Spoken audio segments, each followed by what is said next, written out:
Hello again, everyone, and welcome back to Call of Cthulhu, Dark Corners of the Earth.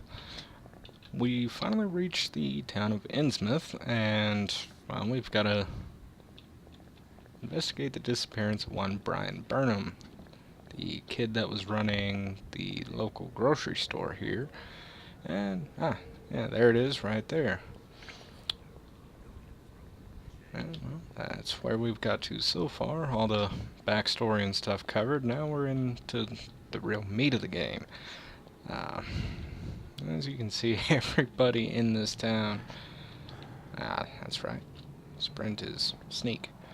Everybody in this town seems to have a little bit of a hunch and some crazy ass eyes, man. I'm looking for Brian Burnham.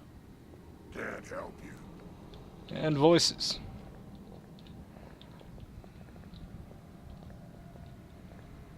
So,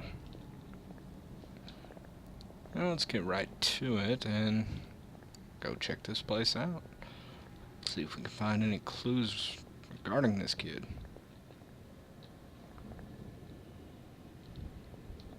Evening, Constable.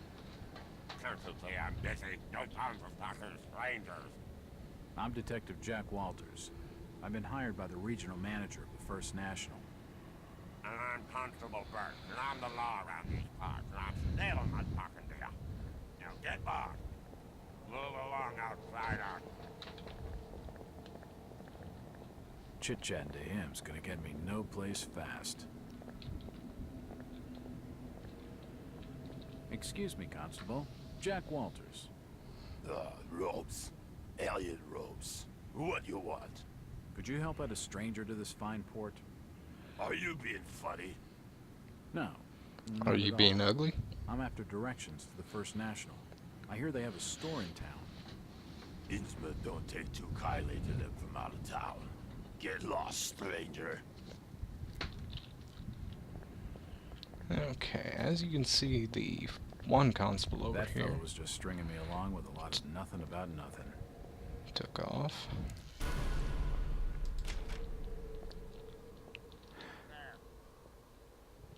Ah, shit. Ah, you can't come down there. Bad timing. Oh well. The police clearly don't want me snooping around. I need to be more careful.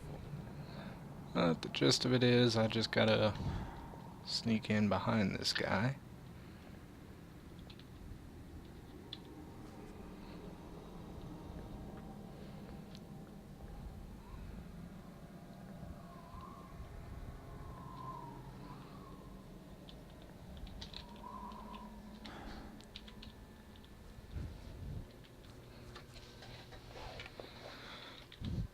Let him come past me and get on into the grocery store.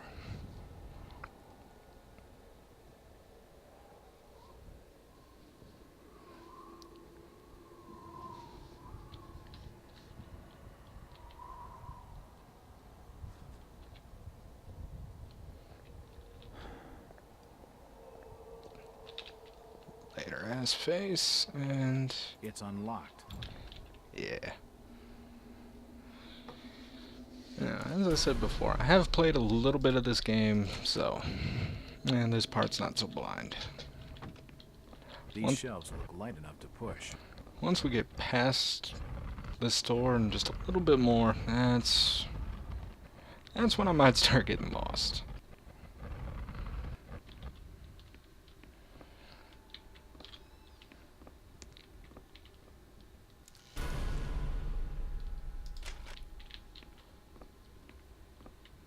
Ooh. Excuse me. So, medkit. Is this one over here? Nah, it's empty can. Looks like the door was forced open, and there's scratch marks on the wood. There's a bottle of bootleg rum and a wooden handle. The drawer is empty. A typewriter. Nothing of interest.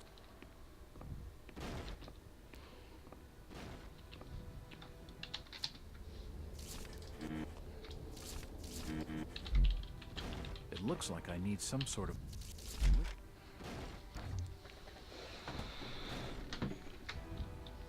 Alright.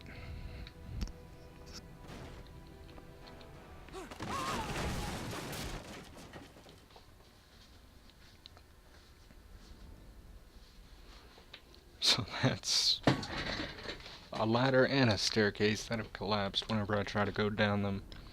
This dude just needs to stay at sea level. Like, Whoever's down ground there, level, too. you can drop. Well, thanks for the assistance, officer. Doing a remarkable job. Health kit. Book. It looks like a diary. Okay.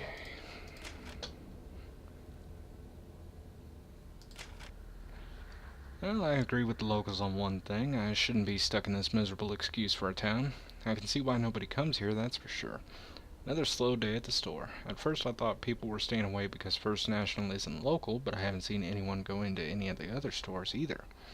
Come to that, I haven't seen the other stores open for business. This place is deader than dead. Still, it won't be long before I'm out of here. Before we're both out of here. She's the only one good thing about Innsmouth. We'll bust open Old Man Waite's safe, take a car, and then it's New York City. Bright lights, nightlife, everything. I'll show her all of it.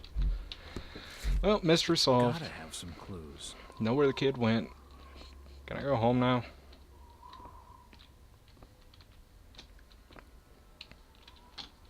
Ah.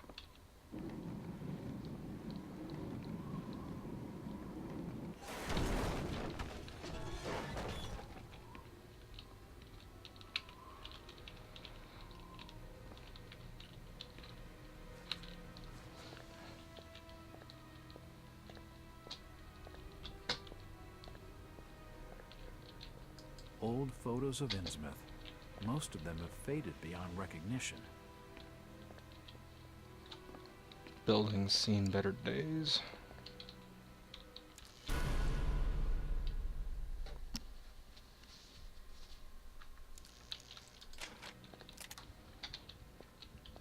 Ammo for a gun I don't Nothing of interest. have. General notices. They're all dated 1846. Okay. Holy shit! Creepy ass expressions on dead people. Acid induced hallucinations. Vision blurring and shit. Hell yeah.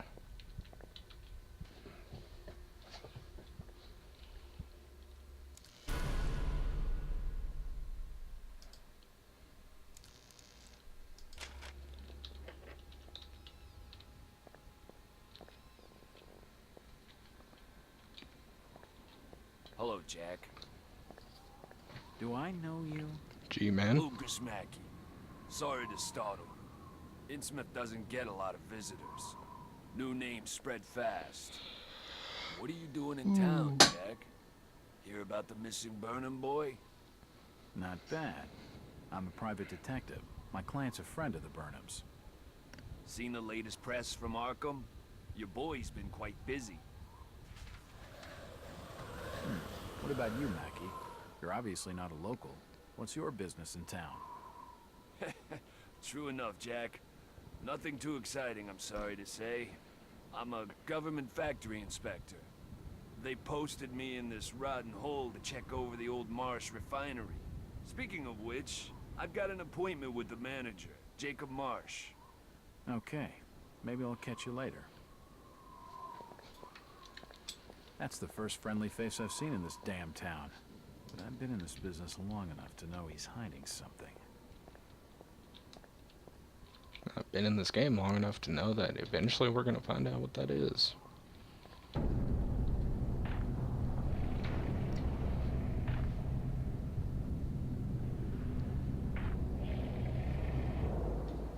better keep your trap shut. I won't tell him anything.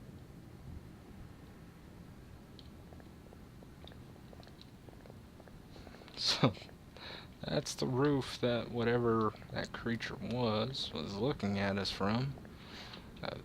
Yeah, it had to be this corner. But of course, nothing's there now.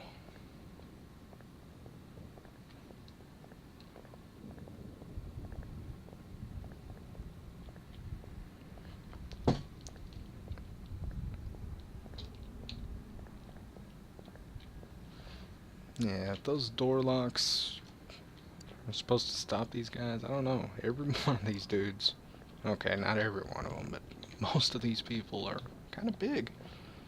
That dingy little lock doesn't look like it'll stop them for that long.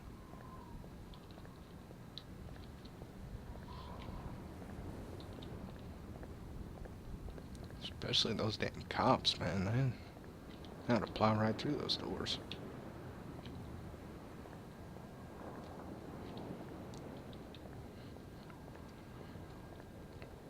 There's the refinery this dude was talking about. Hello, Mackie. Jack, swell to see you again. Any leads on the Burnham case? Nope. Did you know the lad at all? Just pleasantries. Seemed a nice enough fella, if a little rough around the edges. Strange business, though. I'd never have fingered him as a crook. The First National was a well-run store, a rare thing here in Innsmouth. Okay, Mackie. Thanks. Goodbye, Jack. Be careful what you're doing. Very careful. Innsmouth's a dangerous place. I know, ladders Not seem to everyone be who collapsing visits here everywhere. ends up leaving by the old bus route. This Mackie character knows plenty, but I don't think grilling him for scraps of information is going to crack this case.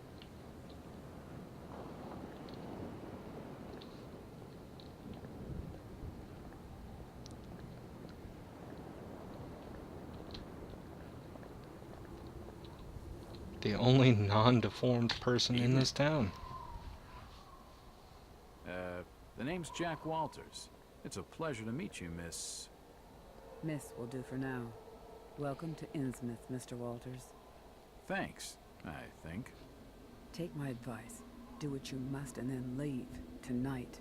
This port does not cater well to visitors. While I appreciate your concern, Miss, I can handle lousy hospitality. Very well, Mr. Walters.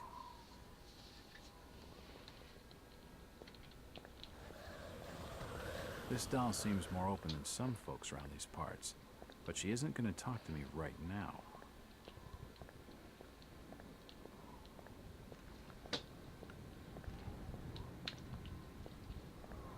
It's a nice sized little town, though. Sure, everything's boarded up, but And the ship that loves the lies, with a good wine piping, with a good wind piping early, in the tall and gallant miles. Ah, my boys, these are the joys of the noble gotta go, land you of gotta rain, go. Shit. who love a life in the tempest strife, and a home in the mountain wave. When the driving rain of the hurricane puts the light of the lighthouse out, and the growling thunder sounds his gong. Huh? Who's that there? Oh, can you spare a few pennies, young mister? I can give you something for your generosity. Who are you? Hopefully it's not urine. Zadok, that be my name, though too few years it now. Zadok Allen, Do you know a Brian Burnham? just a young'un. Worked over the store. He's gone. Killed, I reckon. Killed? What makes you think that? Them's from out of town running a store. Taking business from the Order of Dagon. They'd not accept that. What else can you tell me about this port? You just bring old Zadok a bottle of something nice, and old Zadok will fill your ears. Well, this is 1921, so I don't know when Prohibition started, but hey, bootleg rum.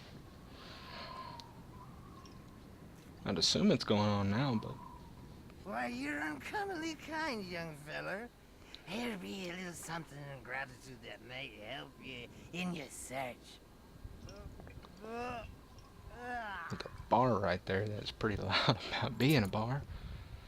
Yeah, maybe Prohibition hasn't hit yet.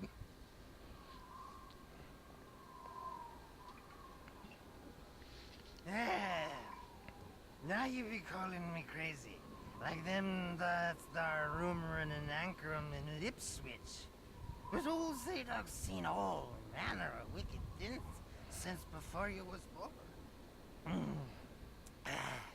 Old Captain Obed where it all began, telling desperate folks they'd order get better gods, thems that would answer their prayers. Didn't the Christian folk of Innsmouth object to such blasphemy? Aye, they did. It were around 46 that many folks in town were done with Obed and his ways. And all that wild preaching and too many missing, you see.